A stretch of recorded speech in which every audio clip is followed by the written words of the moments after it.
दिवाली से 2 दिन पहले मैं अपने भाई से पैसे मांगने आई। वो बहुत अमीर था, लेकिन भाभी ने मुझे देखते ही कहा, तुम्हारा पति मर गया है, तो तुम सड़क पर बैठकर भीख मांगो। तुम्हें देने के लिए हमारे पास कुछ नहीं है। मेरी आंखों में आंसू आ गए। मेरा भाई हर महीने गरीबों में लाखों रुपए दान करता था, मगर गरीब बहन को देने के लिए उसके पास कुछ भी नहीं था। मैं भी वहीं सड़क पर बैठकर भीख मांगने लगी, ताकि लोगों को तो पता चले कि लाखों का दान करने वाले भाई के पास गरीब बहन के लिए कुछ भी नहीं है। अभी कुछ ही देर गुजरी थी कि एक गाड़ी मेरे पास आकर रुकी। मैं घबराकर वहां से खड़ी हो गई, लेकिन गाड़ी से निकलते हुए आदमी को देखकर मेरा कलेजा मुंह को आ गया। मैं वहां से भागने लगी, लेकिन उसने मैं अपनी पसंद से अरमान से शादी कर रही थी। वो मेरे साथ यूनिवर्सिटी में पढ़ता था और मुझे पसंद करता था। घर वालों को इस रिश्ते पर कोई ऐतराज नहीं था, लेकिन मेरी भाभी ने मुंह बनाया। वो इस रिश्ते से खुश नहीं थी, क्योंकि वो मेरी शादी अपने भाई से करवाना चाहती थी। उन्होंने बहुत कोशिश की कि किसी भी तरह से मेरी शादी अरमान से ना हो, मगर भाई हर तरह से मेरा साथ दे रहा था। और फिर भाभी की हार और मेरी जीत हो गई। मैं दुल्हन बनकर अरमान के घर आ गई। अरमान ने मुझे सर आंखों पर बिठाकर रखा था। वो मेरी हर छोटी सी छोटी ख्वाहिश को पूरा करने की कोशिश करता। शादी की खुशी के कुछ समय बाद भगवान ने हमें अपनी एक खास अमानत से नवाजा। मैं माँ बनने वाली थी। अरमान की खुशी तो देखने के लायक थी। वो मुझे हर वक्त सावधानी बरतने को कहता। हर समय मेरे आसपास ऐसे घूमता रहता जैसे कि मैं कोई कीमती खजाना हूँ। जब हमारे घर एक छोटा सा फरिश्ता आया तो हमारी खुशियां दुगनी हो गई थीं। एक मासूम सा बेटा जो अपनी नन्ही नन्ही हरकतों से हमारे दिल को रोशन कर गया। अरमान की आंखों में अपने बेटे के लिए बेपनाह मोहब्बत देखकर मेरा दिल खुशियों से भर जाता था। वक्त के साथ हमारे घर में और ज्यादा खुशियां आईं। एक और बेटे और फिर एक बेटी की पैदाइश ने हमारी खुशियों को दुगना कर दिया था। मैं अपने 3 बच्चों के साथ अब अपने परिवार को पूरा समझने लगी थी। हमारी जिंदगी में अगर कभी कोई कमी थी तो बस इतनी कि हम चाहते थे कि अपना कारोबार और ज्यादा बढ़े। अरमान के सपने बड़े थे। वो चाहता था कि अपने बच्चों को सब कुछ दें जिसका वो हक रखते हैं। इसी खुशी ने उसे दुबई जाने के लिए प्रेरित किया। वो कहता था कि कुछ ही साल की मेहनत के बाद हमें ऐसा मुकाम हासिल हो जाएगा जहां हमारे बच्चे किसी भी तरह की कमी का शिकार नहीं होंगे। मुझे याद है, जब अरमान दुबई के लिए रवाना हुआ था तो मैंने अपने दिल को समझाया था कि ये दूरी वक्त के साथ खत्म हो जाएगी। हर शाम मैं उसकी आवाज सुनकर खुद को तसल्ली देती कि सब ठीक है। वो हमेशा हंसते हुए कहता, रागिनी बस थोड़ा सा सब्र करो, फिर हम सब हमेशा के लिए एक साथ होंगे। मैं भी दिल में ये वादा करती कि हर हाल में उसका इंतजार करूंगी। मैं नहीं जानती थी कि जो घर मोहब्बत से भरा था वो एक दिन वीरानगी का शिकार हो जाएगा। मैं अपने 3 बच्चों के साथ साथ खुशी खुशी अपने पति के लौटने का इंतजार कर रही थी, लेकिन तकदीर मेरे लिए कुछ और ही लिख चुकी थी। अरमान के दुबई जाने के बाद जिंदगी का रंग ही बदल गया था। शुरुआत में तो फोन कॉल्स पर घंटों भर बातें हो जाती। बच्चे भी पापा की आवाज सुनकर खुश हो जाते। हर हफ्ते अरमान का पार्सल आता, बच्चों के लिए खिलौने, मेरे लिए कुछ कपड़े, कभी मेहंदी की खुशबूदार कोन, कभी छोटे छोटे तोहफे। मेरे दिल में एक अजीब सा सुकून था। वो कहता था, जल्दी ही मैं तुम्हें अपने पास बुला लूंगा, अपने हाथों से घर सजाएंगे। मैं सपनों की दुनिया में जीने लगी। एक शाम रोज की तरह मैं बच्चों को खाना खिला रही थी और उनके सोने का इंतजार कर रही थी कि फोन की घंटी बजी। मैं भागते हुए फोन उठाने गई।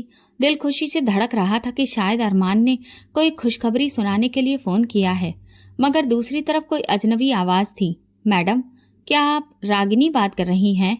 मैंने उलझते हुए कहा, हाँ मैडम, हमें अफसोस है, अरमान साहब का एक्सीडेंट हो गया है। मेरे हाथ से फोन छूटते छूटते बचा। मैं कांपते हुए बोली, क्या मतलब? एक्सीडेंट? कैसे? कहाँ? दूसरी तरफ खामोशी छा गई। फिर आवाज आई, हम माफी चाहते हैं, अरमान जी का देहांत हो गया है। इस एक बात ने मेरी पूरी दुनिया जैसे रोक दी। कमरा, दीवार, जमीन सब मेरे आसपास घूमने लगे। मैं दीवार का सहारा लेकर खड़ी रही। बच्चे खेल रहे थे, हंस रहे थे और मैं एक लम्हे में अंदर से टूट गई। दिल चीखना चाहता था, लेकिन आवाज जैसे गले में फंस गई थी। माँ पास में आई तो मैं बस इतना ही कह सकी, माँ, अरमान नहीं रहा, और फिर बेहोश होकर गिर पड़ी। पूरा घर शोक में डूबा था। मोहल्ले की औरतें आ जा रही थीं। मेरे साथ बैठकर अफसोस करती, लेकिन मैं किसी की बात सुनने के काबिल नहीं थी। कुछ दिन इसी हालत में गुजरे। तकरीबन 7 दिन बाद खबर आई कि अरमान की डेड बॉडी अब भारत आ रही है। मैं खुद को संभालने की बहुत कोशिश कर रही थी, मगर अंदर कहीं हलचल थी। मैं दरवाजे पर खड़ी इंतजार करती रही। जब ताबूत आया तो पूरा मोहल्ला खामोश हो गया। मेरे भाई, पापा और मोहल्ले के कुछ मर्दों ने ताबूत को लाकर अंदर रखा। मैं आगे बढ़ने लगी तो माँ ने मुझे रोक लिया। रागिनी बेटा, खुद को संभालो। मगर माँ का सहारा भी कहाँ काफी था। मैंने अचानक से ताबूत की तरफ हाथ बढ़ाया। जब कफन हटाया तो चेहरा सामने आया, वो लेकिन पहचानने के काबिल ही नहीं था।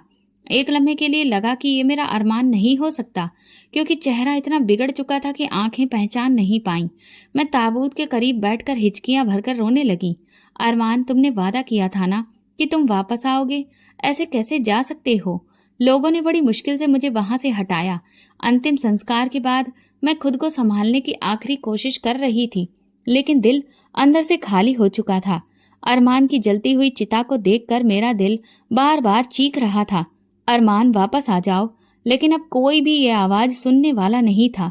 अरमान के बिना वक्त ऐसे गुजर रहा था जैसे सदियां हों।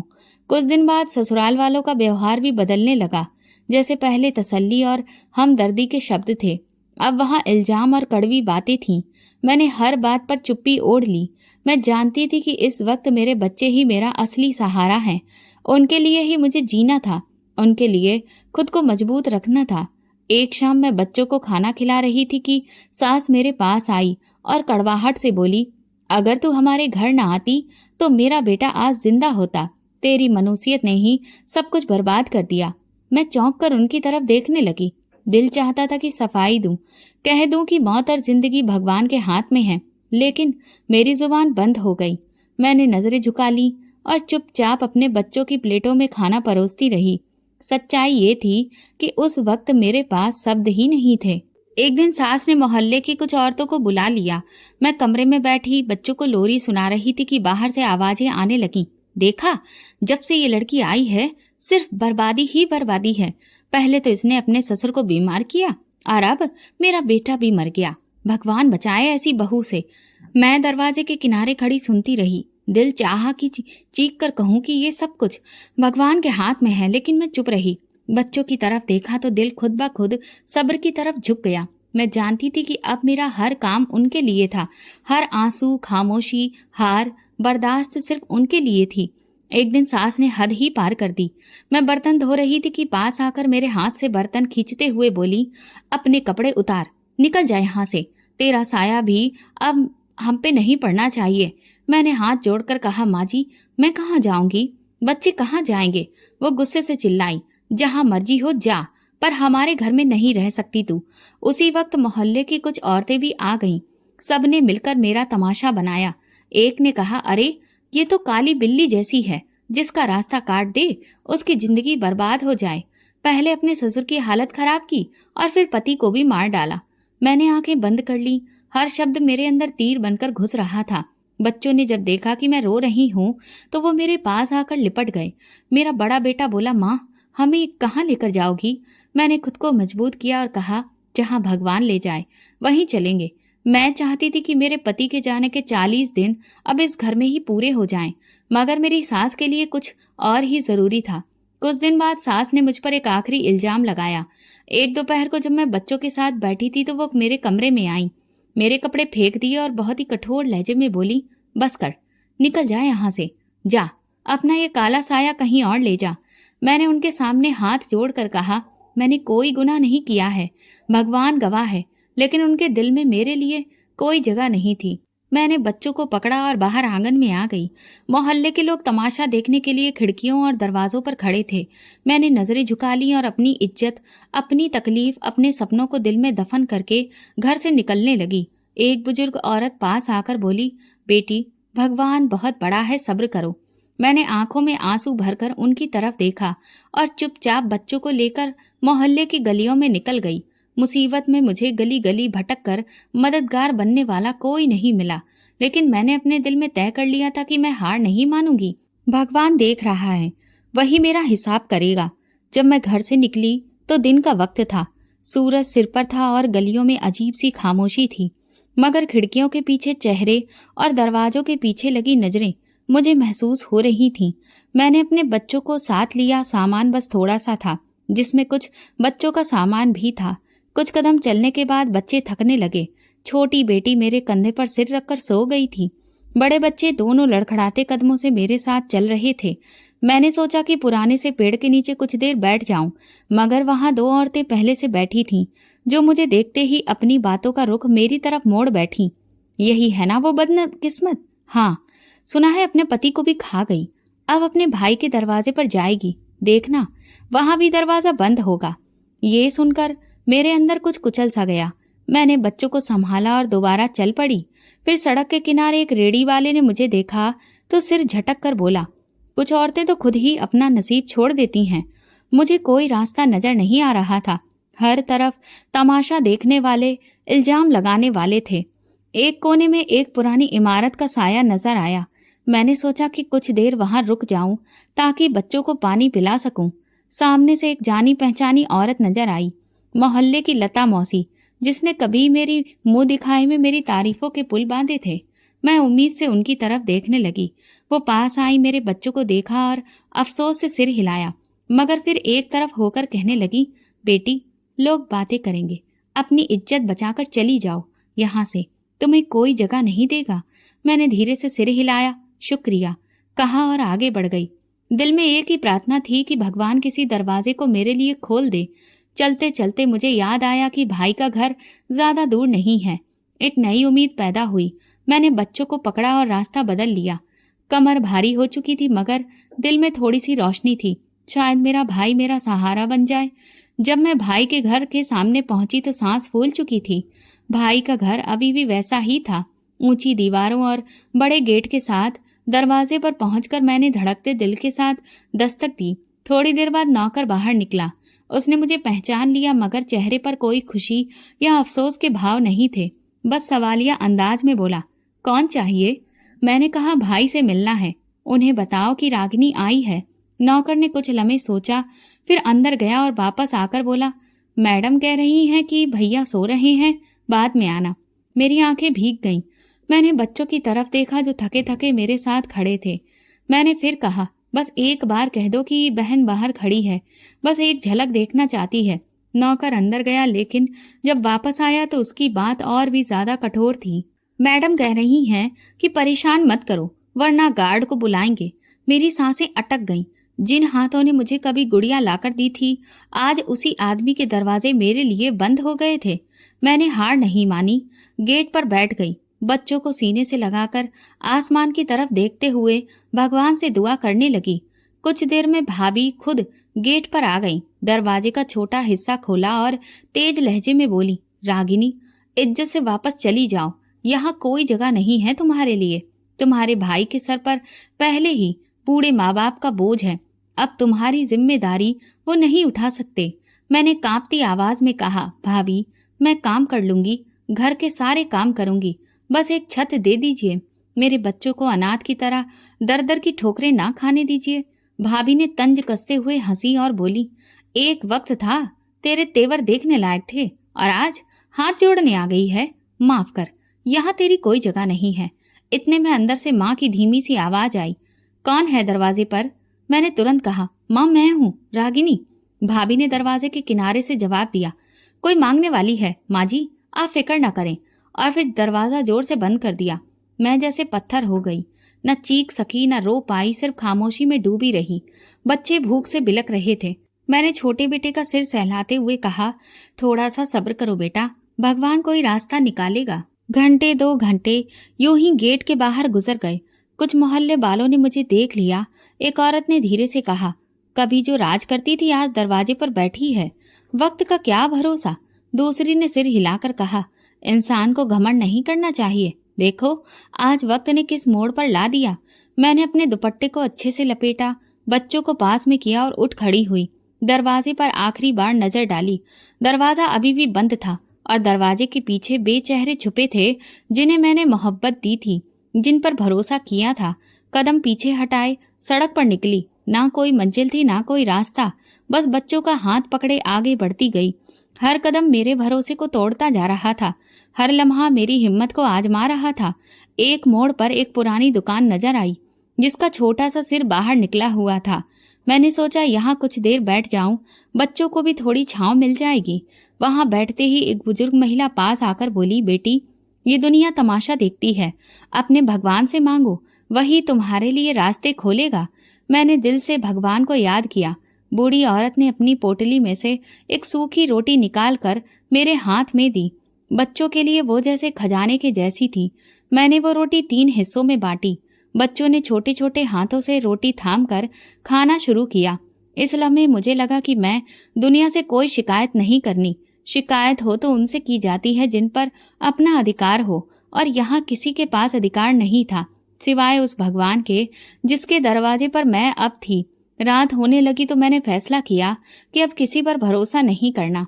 अपने बच्चों के लिए खुद रास्ता बनाना है, चाहे जितनी ठोकरें खानी पड़े, चाहे जितनी बार जमीन पर गिरना पड़े, अब खुद उठना है। आज मुझे सच्चाई का सबसे कड़वा सबक मिला था।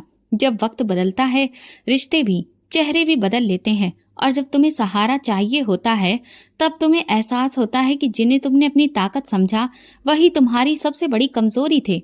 सूरज ढलने लगा था। हवा में एक अजीब सी तेजी आ चुकी थी। मैं अपने तीनों बच्चों को लेकर सड़क के किनारे पड़ी एक पुरानी बेंच के पास आकर बैठ गई। छोटी बेटी मेरे कंधे पर सिर रखकर सो चुकी थी, जबकि दोनों बेटे इधर उधर देखते भूख से बेचैन हो रहे थे। सामने एक छोटा सा ठेले वाला था, जिसके पास पकौड़े और चने बिक रहे थे। तेज खुशबू बच्चों की भूख को और बढ़ा रही थी। छोटे बेटे ने दुपट्टा खींचकर कहा, माँ, भूख लग रही है, खाने को कुछ दो ना। मैंने झुकी नजरों से उसे देखा। उसकी आंखों में उम्मीद की झलक थी, जो मेरे दिल में चुभती चली गई। मेरे पास कुछ सिक्के थे। मैंने हाथ डाला और देखा, बस इतने ही थे कि एक आध चीज खरीदी जा सकती थी। मैंने अपने कदम घसीटकर ठेले वाले के पास जाकर पूछा, भैया, 5 रुपए में क्या मिल सकता है? उसने बड़ी ही गिरी हुई नजर से देखकर बोला, 1 चम्मच चना ले लो और कुछ नहीं। मैंने 5 रुपए उसके हाथ पर रखे और छोटी सी प्लेट में चना लेकर बच्चों के पास आई। बच्चों ने ऐसे लपक कर खाया जैसे महीनों से भूखे हों। मैं खुद को रोक नहीं पाई, मगर खाया नहीं। बच्चों के चेहरे पर जरा सी मुस्कान देखकर दिल को तसल्ली दी। रात गहरी होने लगी, दुकानें बंद होने लगी, लोग अपने घरों को जा रहे थे, और हम वहीं उस बेंच पर बेसहारा बैठे थे। थोड़ी देर बाद एक पुलिस की गाड़ी आकर रुकी। एक सिपाही उतरा, मेरे पास आया और सख्त लहजे में बोला, यहाँ बैठने की इजाजत नहीं है, हटो यहाँ से। मैं घबराई हुई बोली, साहब, रात गुजारने दीजिए, सुबह चले जाएंगे। सिपाही ने हाथ नचाते हुए कहा, यहाँ सबको रहने दूं तो सड़कें भर जाएं, दफा हो जाओ यहाँ से। मेरे पास अब कोई और रास्ता नहीं था। मैंने बच्चों को उठाया, छोटी बेटी को गोद में लिया और फिर सड़क पर चलना शुरू किया। सड़क का हर कदम मेरे लिए पत्थर जैसा भारी था। कुछ देर बाद एक पुल के नीचे मजदूरों की भीड़ नजर आई। मैंने सोचा कि शायद वहां कुछ देर सहारा मिल जाए। वहां जाकर एक कोने में बैठ गई। मजदूरों ने एक नजर देखा और अपनी बातों में मगन हो गए। एक बूढ़े मजदूर ने तरस खाकर एक पुरानी दरी हमारी तरफ फेंकी और कहा, बहन, बच्चों को इस पर बिठा दो, जमीन ठंडी है। मैंने उन्हें शुक्रिया अदा किया और दरी बिछाकर बच्चों को सुला दिया। कुछ देर बाद एक औरत अपने 3 बच्चों के साथ वहां आई। उसके कपड़े भी फटे हुए थे, मगर आंखों में एक अजीब सी चमक थी। वो मेरे पास बैठते हुए बोली, इधर नई आई हो क्या? मैंने हाँ में सिर हिलाया। उसने कहा, ये हमारी दुनिया है बहन, सड़क, पुल और जहाँ छांव मिल जाए वहीं घर। उस औरत ने अपनी पोटली से 2 सूखी रोटियां निकाली और एक मेरे सामने रख दी। लो बहन, भूखी होगी, बांट लो अपने बच्चों के साथ। मैं इनकार करना चाहती थी, मगर उसने जबरदस्ती रोटी मेरी तरफ बढ़ा दी। मैंने बेबसी से शुक्रिया कहा और बच्चों के मुंह में निवाले देने लगी। आज पहली बार मैंने जाना कि भूख की शिद्दत इंसान की इज्जत को कैसे रुला देती है। रात के आखिरी पहर एक कुत्ता पास आकर भौंकने लगा। बच्चे डरकर मुझसे लिपट गए। मैंने हाथ से कुत्ते को दूर भगाया। एक मजदूर ने कहा, बहन, सड़क पर रात गुजारने वाले का सबसे पहला दुश्मन यही जानवर होता है, इसीलिए सावधानी रखना। सुबह की पहली किरण ने कुछ भी नया नहीं बदला। सड़कें वही थी, हवा वही थी, सिर्फ मेरे अंदर एक फैसला पक्का हो चुका था। अब मैं भीख मांगने से भी नहीं शर्माऊंगी। अपने बच्चों के लिए हर दरवाजा खटखटाऊंगी, हर बेइज्जती बर्दाश्त करूंगी, मगर इन्हें भूख से नहीं मरने दूंगी।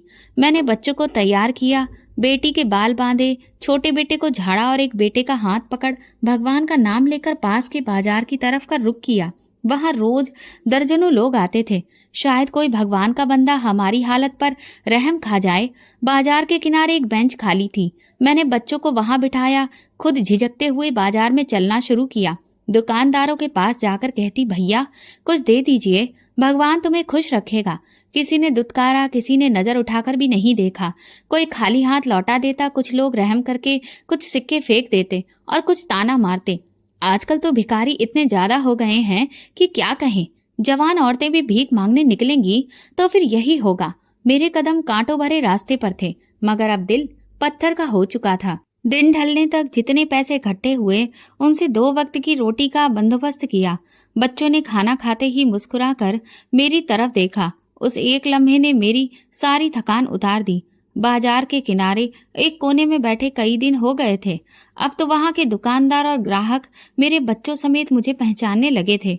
सुबह सवेरे जब बाजार खुलता, मैं बच्चों को साथ लेकर एक तरफ बैठ जाती और अपनी झुकी हुई नजरों के साथ लोगों के सामने हाथ फैला देती।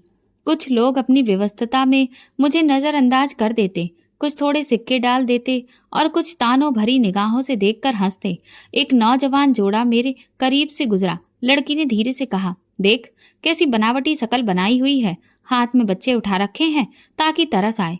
लड़के ने हंसकर कहा, यही तो कारोबार है आजकल, आसान कमाई का। मेरे कानों में ये शब्द तीर की तरह चुभ गए। मैंने अपने दुपट्टे को मजबूती से ओढ़ लिया और नजरें नीचे करके बैठ गई। उनकी बातों का जवाब देने का हौसला मुझ में नहीं था। बच्चों की भूख और मजबूरी मेरी जुबान को बंद कर चुकी थी। धूप तेज हो रही थी। छोटे बेटे ने पानी मांगा। मैंने आसपास नजर दौड़ाई तो सामने ठेले पर पानी की बोतल दिखाई दी। मैंने झोली में हाथ डाला, सिक्के इकट्ठे किए, उनमें से कुछ बचे हुए थे। हिचकिचाते हुए पानी की बोतल खरीदी। तीनों बच्चों ने ऐसे पानी पिया जैसे कई दिनों की प्यास हो। बाजार में एक जगह छोटा सा होटल था। अक्सर वहां के नौकर खाना बचा हुआ मुझे दे देते थे। मैं दिल ही दिल में उनकी शुक्रगुजार थी। एक दिन होटल के मालिक ने मुझे करीब बुलाया। सुनो, ये जगह सड़क के किनारे है, यहाँ से उठ जाओ, ग्राहक गुस्सा हो जाते हैं। मैंने हाथ जोड़कर कहा, साहब मैं किसी के सामने बैठकर भीख नहीं मांगती, बस एक कोने में बैठी हूँ। मगर उसने सख्ती से कहा, बात समझ लो वरना पुलिस को बुला लूंगा। मैं खामोशी से बच्चों को उठाया और बाजार के दूसरे कोने में जा बैठी। हर जगह हर इंसान का दिल इतना बड़ा नहीं होता कि किसी की मजबूरी को समझे। कभी कोई अमीर औरत बड़ी शान से शॉपिंग करती और मेरे पास से गुजरते हुए नाक सिकोड़ती। एक दिन एक औरत ने अपने बच्चों को मेरे करीब से गुजरते हुए सख्ती से खींच लिया और कहा, ये लोग गंदे होते हैं, दूर रहो इनसे। मेरा दिल चाहा कि कहूँ गरीबी गंदगी नहीं होती, मगर अल्फाज गले में अटक गए। मैंने सर झुका लिया। कभी कभार कोई नरम दिल वाला आ जाता, कुछ खाने को दे जाता। एक दिन एक बुजुर्ग आदमी करीब आया। उसने एक रोटी और कुछ सिक्के मेरे हाथ पर रखते हुए कहा, बेटी हिम्मत ना हारना। मैंने आंखों में नमी के साथ शुक्रिया कहा। ऐसे लम्हे मेरी बिखरी हुई हिम्मत को थोड़ा थोड़ा जोड़ देते थे। बाजार के एक कोने में सब्जी बेचने वाले भी बैठते थे। एक दिन जब मैं वहां से गुजरी, एक सब्जी बेचने वाले ने आवाज दी, सुनो बहन, कुछ बचे हुए टमाटर ले जाओ, सब्जी बना लेना। मैंने खुशी खुशी शुक्रिया कहा और वो खराब टमाटर उठा लिए। ये छोटे छोटे सहारे मेरी जिंदगी में बड़ा सहयोग करते थे। बच्चों का हाल दिन ब दिन खराब होता जा रहा था। कभी बुखार, कभी खांसी। मैंने कोशिश की कि किसी दवा खाने जाऊं, मगर दवाइयां खरीदने के पैसे कहाँ से आते। मैं खुद ही जड़ी बूटियों से इलाज करने की कोशिश करती। कभी ठीक हो जाते तो कभी दोबारा बीमार हो जाते। दिन ऐसे ही गुजर रहे थे, कभी उम्मीद की किरण, कभी मायूसी की चादर। लेकिन मैं खुद से कहती, बच्चों के लिए हर जिल्लत सहूंगी, हर जख्म बर्दाश्त करूंगी, मगर इन्हें भूखा नहीं सोने दूंगी। बाजार की सड़कों पर बैठे बैठे मुझे हफ्ते गुजर चुके थे। अब लोगों के चेहरों से एक ही नजर में समझ आ जाता था कि कौन महज तमाशा देखने आया है और कौन वाकई दिल में हमदर्दी रखता है। मगर फिर भी मैं सुबह से शाम तक इसी उम्मीद में बैठी रहती कि किसी दिन कोई चमत्कार होगा। एक शाम जब बाजार बंद हो चुका था और सड़क पर अंधेरा फैलने लगा था, मैंने बच्चों को संभाला और चल पड़ी। सर्दी बढ़ने लगी थी और खुले आसमान के नीचे रात गुजारना मुश्किल हो रहा था। छोटी बेटी का बुखार बढ़ गया था। उसका छोटा सा जिस्म मेरे कंधे पर पड़ा रहता और वो कभी हल्की सी सिसकारी मारती, कभी कांपती। चलते चलते मेरी नजर एक खाली दुकान पर पड़ी। दरवाजा टूटा था और अंदर कचरे के ढेर लगे थे। मगर चारों तरफ दीवारें थीं और छत भी। मैंने सोचा कम से कम बारिश और ठंडी हवा से बचाव का इंतजाम हो सकता है। मैंने चादर से कचरे को एक तरफ धकेला। कुछ खाली गत्ते पड़े थे, उन्हें बिछाकर बच्चों को लिटाया। छोटी बेटी को गोद में लेकर सुलाने लगी। दोनों बेटे भी थकान से चूर होकर वहीं एक तरफ सो गए। मैंने अपने फटे हुए दुपट्टे को लपेटकर उनके ऊपर डाल दिया ताकि सर्दी से बचा जा सके। रात भर मैं जागती रही, बेटी का माथा छूती रही। बुखार कम होने का नाम नहीं ले रहा था। ना कोई दवा थी, ना किसी डॉक्टर तक पहुंचने की हिम्मत। एक बार दिल में आया कि किसी अस्पताल के सामने जाकर बैठ जाऊं, मगर बगैर पैसे के वहां कोई हाल चाल पूछता भी नहीं। सुबह छोटे बेटे ने रोते हुए कहा, माँ भूख लग रही है। मैंने अपने खाली दामन की तरफ देखा। पिछले दिन जमा किए गए चंद सिक्के भी खत्म हो चुके थे। कोई खाने की चीज नहीं थी। मैंने उसे प्यार से अपने पास लिटाकर कहा, बेटा आज कुछ अच्छा खाने को मिलेगा, वादा है। वादा सिर्फ उम्मीद देने के लिए था, हकीकत से बहुत दूर। दिन निकला तो मैंने फैसला किया कि कुछ ना कुछ काम करना है। मैं बच्चों को वहीं छोड़कर पास के होटल और दुकानों पर काम मांगने चली गई। हर जगह एक ही जवाब मिला, काम वाली चाहिए मगर अच्छी हालत वाली। गंदे कपड़ों में तो कोई अपने घर नहीं बुलाता। मैं खामोशी से लौट आई। दुकान के कोने में बैठकर बच्चों को देखती रही। छोटी बेटी का जिस्म अभी भी तप रहा था। दिल चाहा कि खुद को नोच लूं, मगर सब्र के सिवा कोई रास्ता नहीं था। धूप तेज हुई तो मैंने दुकान के सामने कपड़ा बिछाकर मांगना शुरू किया। कुछ लोग गुजरे, किसी ने 5 रुपए फेंके, किसी ने 1-2 बिस्किट रख दिए। मैंने जल्दी से वो सिक्के समेटे। शाम होते ही थोड़ी सी दाल और 2 रोटियां खरीदी। बच्चों के सामने जब खाना रखा तो उनकी आंखों में खुशी देखकर लगा जैसे दुनिया की सारी दौलत मेरे पास आ गई हो। वे नन्हे हाथों से दाल में रोटी डुबो डुबो कर खाने लगे। मैं खुद को भी एक डोली देकर रुक गई ताकि ज्यादा खाना बच्चों के पास हो। इस दौरान एक दिन वहां के सब्जी वाले ने मुझे बुलाया, बहन कल से कुछ बची हुई सब्जियां दे दिया करूंगा, तुम खुद सब्जी बना लेना। मेरे दिल को थोड़ा सा सुकून हुआ। हर रात इस खाली दुकान में लौटती, बच्चों को गोद में लेकर उनके साथ लेट जाती, आने वाले कल के बारे में सोचती। कभी कभी दुकान के पास से कोई अमीर गाड़ी गुजरती, अंदर बैठे बच्चे मजे से हंसते खाते। मेरे बच्चे हसरत भरी नजरों से उन्हें देखते, लेकिन मैं जल्दी से उनका ध्यान भटकाने की कोशिश करती। देखो हम भी एक दिन गाड़ी में घूमेंगे। बड़ा बेटा मासूमियत से कहता, माँ कब? मैं हल्की मुस्कान के साथ जवाब देती, जल्द ही, बस सब्र करो। दिन पर दिन गुजरते जा रहे थे। छोटी बेटी की हालत बिगड़ती जा रही थी। एक दिन अचानक वो बेहोश हो गई। मैं घबराकर उसे उठा लाई, दौड़ते हुए दवा खाने की तरफ भागी। वहां डॉक्टर ने एक नजर देखा और बोला, बुखार पुराना हो चुका है, दवा और ड्रिप की जरूरत है। पैसे हैं? मेरे चेहरे की बेबसी देखकर उसने कंधे उचका दिए। बहन बगैर पैसे के इलाज नहीं हो सकता। मैं वापस लौटते हुए सोचती रही, ये दुनिया पैसे की है। मोहब्बत, हमदर्दी, सब बातें अब सिर्फ किताबों में रह गई हैं। दुकान पर आकर बेटी को जमीन पर लिटाया। रात भर उसका माथा सहलाती रही। अगली सुबह वो जरा बेहतर थी। कमजोरी अभी भी थी मगर आंखें खुल गई थीं। मैंने सोच लिया था कि अब बच्चों को सड़कों पर नहीं घसीटूंगी। जितना भी मांगूं कमा सकूं, लेकिन दुकान को अपना छोटा सा आशियाना बनाकर उन्हें यहीं रखूंगी। मेरी भूख, मेरी थकान, मेरी बेइज्जती, सब कुछ मेरे बच्चों के लिए कुर्बान है। सर्दियों की एक दोपहर थी। बाजार में भीड़ कुछ कम थी। मैं अपने कपड़े का टुकड़ा बेचकर बच्चों के साथ एक कोने में बैठी थी। हाथ में एक पुरानी सी प्याली थी जिसमें चंद सिक्के जमा हो चुके थे।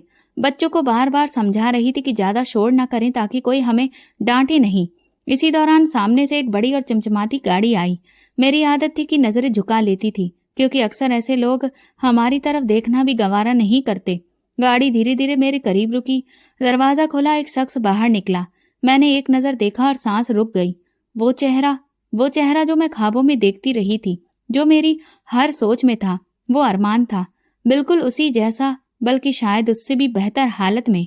मेरी आंखें यकीन करने से इनकार कर रही थीं। मैं जल्दी से बच्चों को दुकान में छुपा लिया और उठ खड़ी हुई। धड़कते दिल के साथ उसकी तरफ बढ़ी। कुछ फासले पर जाकर आवाज दी, अरमान। उसने मेरी तरफ देखा। मैंने उम्मीद भरी नजरों से उसे देखा, शायद वो मुझे पहचान ले, मगर उसके चेहरे पर कोई हैरत, कोई पहचान नहीं थी। उसने उलझन से मेरी तरफ देखा और बोला, देखकर नहीं चलती, सड़क पर बैठकर रास्ता रोकती हो। मेरी दुनिया एक बार फिर से हिल गई। मैं लड़खड़ा गई।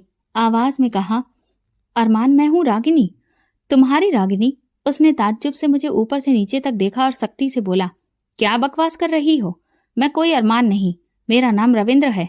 मैंने उसकी आंखों में झांकने की कोशिश की, जैसे वहां कहीं कोई सच छुपा हो। अरमान, ये बच्चे तुम्हारे हैं, देखो इन्हें। उसने गाड़ी मेरी तरफ बढ़ाते हुए कहा, सुनो, तमाशा मत बनाओ, ये सड़क सबकी नहीं होती। मेरी टांगें कांपने लगी। मैं बमुश्किल बच्चों के पास वापस आई। दिल चाह रहा था कि चीखूं चिल्लाऊं, मगर सच्चाई ने मेरे लफ्ज सिल दिए थे। लोग मुझे हैरत से देख रहे थे। कुछ ने कहा पागल हो गई है शायद।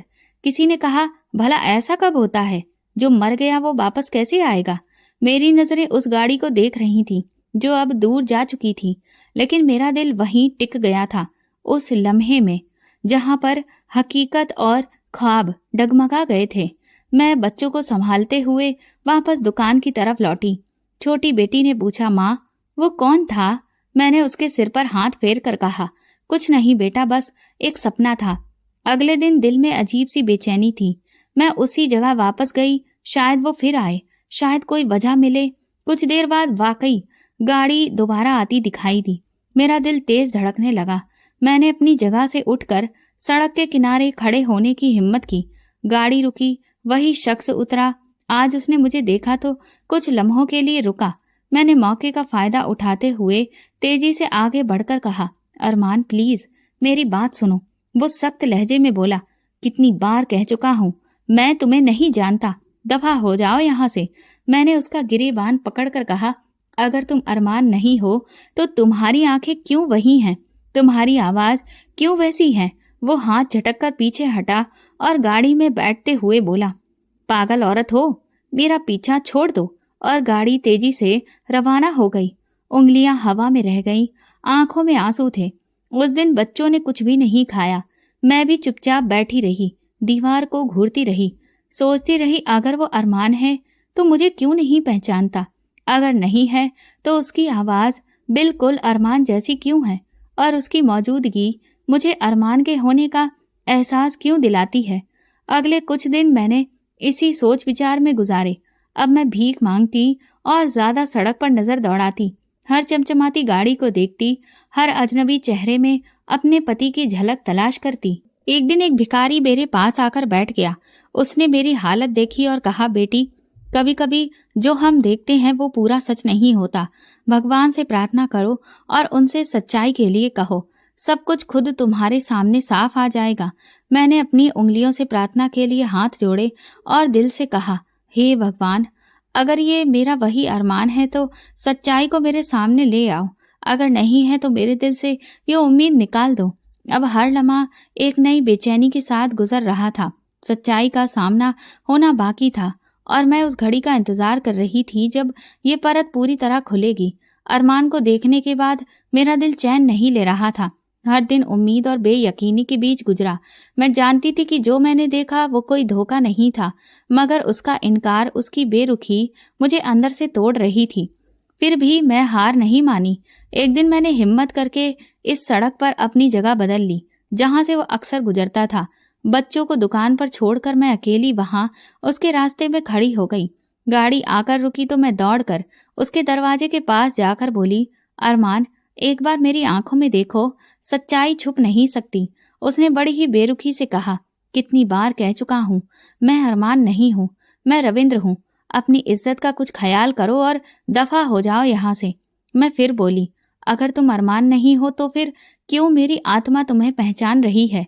क्यों मेरे दिल में ये यकीन है कि तुम ही मेरे वही अरमान हो? उसके चेहरे पर एक लम्हे को उलझन उभरी, फिर वो तुरंत संभल गया। उसने दरवाजा बंद किया और गाड़ी आगे बढ़ा ली। मैं धूल में लिपटी खड़ी रह गई। बच्चों की मासूम नजरें अब सवाल करने लगी थी कि मैं क्यों रोज खाली उम्मीद लेकर वापस आती हूँ। 2 दिन बाद इस सड़क पर एक अजीब वाकया हुआ। मैंने उसे पुरानी किताबों की दुकान के बाहर खड़े देखा। वो किसी किताब को ध्यान से देख रहा था। मेरे कदम अपने आप ही उसकी तरफ बढ़ने लगे। अचानक दुकान वाले ने जो पुरानी हिंदी की किताब उसके हाथ में दी, जैसे ही उसने वो किताब खोली, एक तस्वीर उसमें से निकल पड़ी। उस तस्वीर में मैं और अरमान साथ थे, हमारी शादी के दिन की तस्वीर। मैं दूर खड़ी सब कुछ देख रही थी। अरमान की आंखें तस्वीर पर जम गईं, उसके हाथ कांपने लगे, चेहरे पर हैरत, दर्द और उलझन एक साथ फैल गई। मैं हिचकियां छिपाते हुए बोली, देखा, ये तुम हो और ये मैं हूं। वो चौंक कर मेरी तरफ देखने लगा। उस अब की बार उसकी नजर खाली नहीं थी, उसमें पहचान थी। ये मैं हूं? उसकी आवाज भारी हो गई। हाँ अरमान, तुम मेरे पति हो, तो मेरे बच्चों के बाप हो। वो पीछे हटकर दीवार से टिक गया। उसका चेहरा पसीने से भीग गया। मुझे कुछ याद नहीं आ रहा, पर ये तस्वीर, ये चेहरा। वो बड़बड़ाने लगा। मैं पास जाकर धीरे से बोली, तुम्हें सब याद आ जाएगा, बस आंखें बंद करो, दिल से सुनो। उसने आंखें बंद की और कुछ लम्हे ऐसे गुजरे जैसे दुनिया थम गई हो। फिर उसके होठों पर धीरे धीरे कुछ आवाज आई, रागिनी। मैंने अपने आंसू रोकते हुए कहा, हाँ मैं रागिनी हूँ, तुम्हारी रागिनी। अरमान ने आंखें खोली। अब उसकी आंखों में अजनबीपन नहीं था, पहचान थी। मैं याद कर रहा हूँ, एक हादसा था, खून में लथपथ था मैं। वो बोलते बोलते रुक गया। मैंने धीरे से कहा, हाँ अरमान, तुम दुबई गए थे, वहां हादसा हुआ था। उसने सिर पकड़ लिया। मुझे होश आया तो मैं किसी अजनबी घर में था, एक बड़ा सा बंगला। उन लोगों ने कहा कि मैं उनका बेटा हूँ। मैंने खुद को आईने में देखा तो मुझे कुछ याद नहीं आ रहा था। मेरी आंखें भर आईं। वो बोलता रहा, उनका असली बेटा हादसे में मर गया था और मुझे अपनी पहचान के बारे में कुछ भी याद नहीं था, इसलिए मेरी पहचान कभी पता नहीं चल पाई। फिर उन्होंने मुझे अपना बेटा मान लिया, क्योंकि मैं तो सब कुछ भूल चुका था और मैंने भी खुद को उनका बेटा समझ लिया। मैंने आंसू साफ करते हुए कहा, दिल ने तुम्हें मेरी तरफ खींच लिया अरमान। दीवार से टेक लगाए वो खड़ा रहा। रागिनी, मैं तुम्हें और अपने बच्चों को भूल गया था। मेरा दिल बेचैन होता था, मगर समझ नहीं पाता था कि क्यों। अब समझ आया कि मैं क्यों अधूरा था। वो जमीन पर बैठ गया और मैं पास आकर बैठ गई। हम दोनों के बीच बस सिसकियों की आवाज थी। दर्द का एक खामोश समंदर था। अरमान ने मेरी तरफ देखा और कहा, मुझे माफ कर दो रागिनी, मैं नहीं जानता था कि मेरे भूल जाने से तुम पर क्या बीती होगी। मैंने हल्की आवाज में कहा, मैंने कभी तुमसे शिकायत नहीं की, बस तुम्हारे वापस आने की प्रार्थना की थी और भगवान ने मेरी प्रार्थना सुन ली। वो बच्चों की तरफ देखने लगा। मेरी गोद में बेटी सो रही थी। ये मेरे बच्चे हैं? वो धीरे से बोला, हाँ, तुम्हारी औलादें, तुम्हारी अमानत है। उसने बेटी के माथे पर हाथ फेरा, जैसे कोई खोई हुई दुनिया दोबारा से पा ली हो। सच्चाई का बोझ बहुत हल्का हो चुका था। राज खुल चुका था। मैंने दिल से शुक्र अदा किया कि किस्मत चाहे जितनी ठोकरें दे, सच्चाई हमेशा अपना रास्ता ढूंढ ही लेती है। जब अरमान को सब याद आया तो हम दोनों एक लंबे वक्त के बाद एक दूसरे के सामने ऐसे बैठे जैसे सदियों की दूरी एक लम्हे में खत्म हो गई हो। अरमान ने बच्चों को गोद में उठाया। उनके चेहरे देर तक देखता रहा, जैसे हर नैन नक्श को दिल में सुरक्षित कर लेना चाहता हो। फिर मेरी तरफ देखकर बोला, अब तुम्हें ये सड़क पर एक पल भी नहीं बैठना पड़ेगा। उस रात अरमान हमें अपने साथ लेकर एक छोटे से होटल में ठहरा। साफ बिस्तर, गरम खाना, बच्चों के चेहरे पर मुस्कुराहट और दिल में भी यकीन सा सुकून। अरमान रात भर जागता रहा। कभी बच्चों को देखा, कभी मुझसे सवाल करता कि मेरे बिना वो कैसे जिए, और मैं हर सवाल पर खामोशी से आंसू बहाती रही। सुबह होते ही अरमान ने कहा, अब वक्त आ गया है सच्चाई का सामना करने का। मैंने कोई सवाल नहीं किया, बस खामोशी से उसका साथ दिया। गाड़ी में बैठते हुए अरमान ने एक नज़र पीछे दुकान की तरफ डाली जहां मैं अब तक रही थी। रागिनी, मैं ये कर्ज कभी नहीं चुका सकता जो तुमने मेरे बच्चों के लिए चुकाया। मैंने धीरे से कहा, ये कर्ज नहीं, ये मोहब्बत थी। गाड़ी सीधा उस मोहल्ले की तरफ गई जहां मेरा पुराना ससुराल था। रास्ते में अरमान का चेहरा कठोर हो चुका था। दरवाजे पर पहुंचकर उसने बेल बजाई। दरवाजा खुला तो सामने मेरी सास खड़ी थी। उन्होंने अरमान को देखते ही जोर से चीख मारी, अरमान, मेरा बेटा जिंदा है। पूरा घर इकट्ठा हो गया। ससुर लड़खड़ाते कदमों से बाहर आए, हाथ बढ़ाकर कहा, बेटा तू जिंदा है, तू कहाँ था? अरमान ने उसके हाथ नहीं पकड़े। वो 2 कदम पीछे हटा और ठंडे लहजे में बोला, जिस दिन मेरी लाश को बिना पहचाने जला दिया गया, उसी दिन मुझे मार दिया गया था। सास और ससुर एक दूसरे का मुंह देखने लगे। अरमान ने मेरी तरफ इशारा करते हुए कहा, ये वही रागिनी है जिसे तुम लोगों ने मेरी मौत का जिम्मेदार ठहराया। इसके सबसे कमजोर वक्त में इसे घर से निकाल दिया, बच्चों समेत दर दर भटकने पर मजबूर किया। सास आगे बढ़कर रोते हुए बोली, बेटा हम गुस्से में थे, दुख में थे, हमें माफ कर दो। अरमान ने ठंडी सांस लेकर कहा, माफ करना आसान है, भूल जाना मुश्किल। तो हाँ, मैं माफ कर चुका हूँ, मगर रागिनी का दुख, बच्चों की भूख, वो सड़कों पर गुजरे दिन, उन्हें कभी नहीं भूल सकता। पूरा मोहल्ला दरवाजे पर इकट्ठा हो चुका था। हर कोई हैरत से देख रहा था। एक औरत ने धीरे से कहा, देखा कैसे वक्त बदला। दूसरी ने कहा, अधिकार तो रागिनी का ही था। सास ने हाथ जोड़कर कहा, बेटा वापस आ जाओ, घर संभाल लो। अरमान ने सख्ती से कहा, ये घर अब मेरे लिए किसी कब्र से कम नहीं। मैं अपनी रागिनी और बच्चों को दोबारा इस नर्क में नहीं लाऊंगा। हम वहां से निकले तो अगला रास्ता मेरे भाई के घर का था। मैंने डरते डरते कहा, अरमान छोड़ दो, जाने दो। मगर अरमान ने नरमी से कहा, नहीं रागिनी, जो तकलीफ इन लोगों ने दी है उसका सामना जरूरी है। भाई के घर पहुंचे तो दरवाजा खटखटाया। दरवाजा खुला, हमें देखकर भाई दंग रह गया। भाभी पीछे से आई, पहले मुझे देखा फिर अरमान को, और चेहरा सफेद हो गया। अरमान ने कहा, बुलाओ अपने भाई को। फिर भाई बाहर आया, मुझे और बच्चों को देखा, नजरें झुका ली। अरमान ने सख्ती से कहा, जब ये बहन भीख मांग रही थी, सड़कों पर बैठी थी, तब तुमने एक बार भी दरवाजा खोलकर नहीं देखा। आज देख लो, वक्त बदल गया है। भाभी ने रूखे लहजे में कहा, हमें क्या पता था कि तुम जिंदा हो, हम तो अपने आप को मुसीबत से बचा रहे थे। अरमान ने तंजिया मुस्कान के साथ कहा, मुसीबत से बचने के चक्कर में इंसानियत भूल गई। भैया ने बड़ी मुश्किल से कहा, माफ कर दो रागिनी, गलती हो गई। मैंने अपनी नजरें झुका ली। अरमान ने मेरा हाथ पकड़कर कहा, रागिनी माफ कर सकती है, मगर जो वक्त गया, जो जख्म लगे, वो कभी नहीं भूल सकते। पूरी गली में बातें हो रही थीं। किसी को यकीन नहीं हो रहा था कि वही रागिनी जो कल तक सड़कों पर थी, आज फिर से सिर उठाकर खड़ी थी। अरमान ने बच्चों को गाड़ी में बिठाया और मेरी तरफ देखकर कहा, अब हम नई जिंदगी शुरू करेंगे, एक ऐसी जगह जहां तुम्हें और बच्चों को कभी अतीत की तकलीफ याद ना आए। गाड़ी चली। मैंने आखिरी बार उन गलियों को देखा जहां मैंने अपनी जिंदगी की सबसे बड़ी मुश्किलें झेली थी।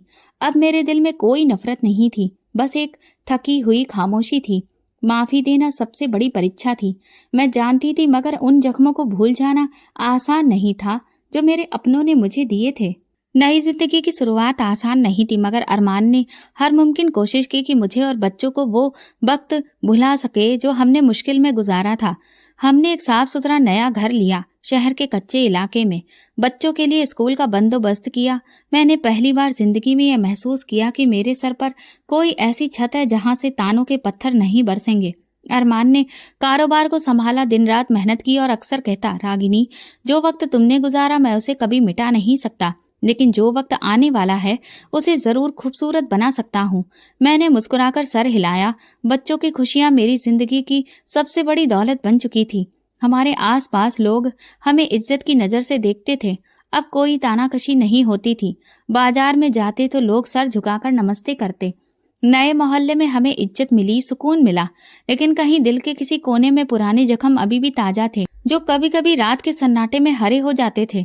एक दिन छोटे बेटे ने स्कूल से आकर कहा, माँ आज मेरी टीचर ने कहा कि हम अपने हीरो पर निबंध लिखेंगे। मैंने कहा कि मेरा हीरो तो मेरी माँ है। मैंने उसे सीने से लगा लिया। उसकी एक बात ने मेरे दिल की सारी थकान उतार दी थी। कभी कभी अकेलेपन में बैठकर मैं अतीत को सोचती थी। वो पल याद आते जब मैं सड़क किनारे बैठी अपने बच्चों को सीने से लगाए आसमान की तरफ देखा करती थी। वो दिन जब मैं भाई के दरवाजे पर खड़ी तड़प रही थी, वो सब कुछ आज भी मेरे अंदर कहीं दफन था। एक दिन अरमान ने कहा, रागिनी क्या तुम कभी उन सबको माफ कर सकोगी जिन्होंने तुम्हें अकेला छोड़ दिया था? मैंने धीरे से जवाब दिया, माफ करना सीख लिया है, मगर भूलना शायद जिंदगी भर नहीं सीख पाऊंगी। फिर कुछ दिन बाद अरमान मुझे और बच्चों को अपने उन मुंह बोले माँ बाप के पास लेकर गया जिन्होंने अरमान की याददाश्त जाने के बाद उसे अपना बेटा मान लिया था। उनसे मिलकर मुझे ऐसा लगा जैसे मेरे सगे सास ससुर तो वही हैं। उन्होंने हमसे गुजारिश की कि हम उनके साथ ही रहें। मेरे बच्चे भी उनसे इतना अपनापन पाकर बहुत खुश हो गए और जिद करने लगे कि हमें यहीं अच्छा लग रहा है। मैं और अरमान ने तुरंत ही फैसला किया कि सच्चे प्यार को कभी भी नजरअंदाज नहीं करना चाहिए, फिर चाहे वो हमें बिना खून के रिश्तों से ही क्यों न मिला हो। वैसे भी असली रिश्ता तो वही होता है जो दिल से माना जाता है, और उन लोगों ने वाकई हमारे लिए दिल से रिश्ता निभाया था। अगले दिन ही हम उनके साथ शिफ्ट हो गए। मेरे बच्चों को अपने सगे दादा दादी से जो प्यार नहीं मिला वो इन लोगों से मिल रहा था। वे लोग भी अपनी दुनिया को हमारे साथ रहकर पूरा मानने लगे थे। अरमान कारोबार में दिन रात मेहनत कर रहा था और हर गुजरा दिन उसे एक नए मुकाम पर पहुंचा रहा था। धीरे धीरे जैसे जैसे समय बीता हमारे पास काफी सारी प्रॉपर्टी और गाड़ियां इकट्ठी होने लगी, क्योंकि अरमान ने अपने एक बिजनेस को कई अलग अलग बिजनेस में फैलाना शुरू कर दिया था। जब हमारी तरक्की के चर्चे शहर में फैलने लगे तो मेरे भाई भाभी ने एक बार फिर से हमसे रिश्ता जोड़ने की कोशिश की, लेकिन हम बहुत अच्छे से जानते थे कि ये रिश्ता हमसे नहीं, हमारे पैसों से जोड़ा जा रहा है, और इसीलिए हमने उनसे कोई भी रिश्ता रखने से साफ इनकार कर दिया। मेरे सास ससुर का भी कई बार फोन आता और वे अपने किए की माफी मांगते, लेकिन अरमान ने उन्हें साफ साफ सुना दिया कि वो कभी भी लौट कर उनके पास नहीं जाएगा। हाँ, लेकिन वो अपनी जिम्मेदारी से बच नहीं रहा था। उसने उनकी पूरी जिम्मेदारी उठाई। घर के खर्चों से लेकर उनकी दवा पानी और बाकी सारी सुविधाओं को उसने अपने कंधों पर लिया। लेकिन बस अगर कुछ नहीं दिया तो वो था अपनापन और प्यार, जो कि अरमान के जाने के बाद उन लोगों ने मुझसे भी छीन लिया था। मेरे मुंह बोले सास ससुर ने अपनी सारी प्रॉपर्टी मेरे बच्चों के नाम कर दी। अब हमारे पास इतनी दौलत थी जिसकी कोई गिनती नहीं थी, लेकिन हम बहुत अच्छे से समझ गए थे कि सबसे बड़ी दौलत होती है अपनों और उनका प्यार का, और इसीलिए हम अपने हर दिन को एक साथ बिताकर और ज्यादा खूबसूरत बनाने की पूरी कोशिश करते थे।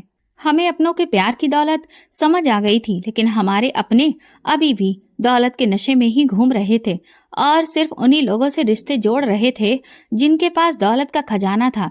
शायद इसीलिए उनके अंदर से मोहब्बत बिल्कुल खत्म हो चुकी थी जो वो दूसरों को दे सकें। मैं अपने बच्चों को अपने मुश्किल वक्त की कहानी सुनाती हूँ, इसलिए नहीं कि वे अपने बुरे वक्त को याद करें, बल्कि इसलिए कि वे उससे सबक लें कि इंसान की किस्मत का सिक्का जब पलटता है तो किस तरह से अपने ही मुंह मोड़ लेते हैं। इस कहानी को सुनाते हुए मैं सिर्फ इतना कहती हूँ, कभी भी किसी मजबूर पर जुल्म मत करना। जो आज कमजोर है वो कल ताकतवर भी हो सकता है। जो आज सड़क पर बैठा है कल इज्जत की छत के नीचे सिर उठाकर भी जी सकता है।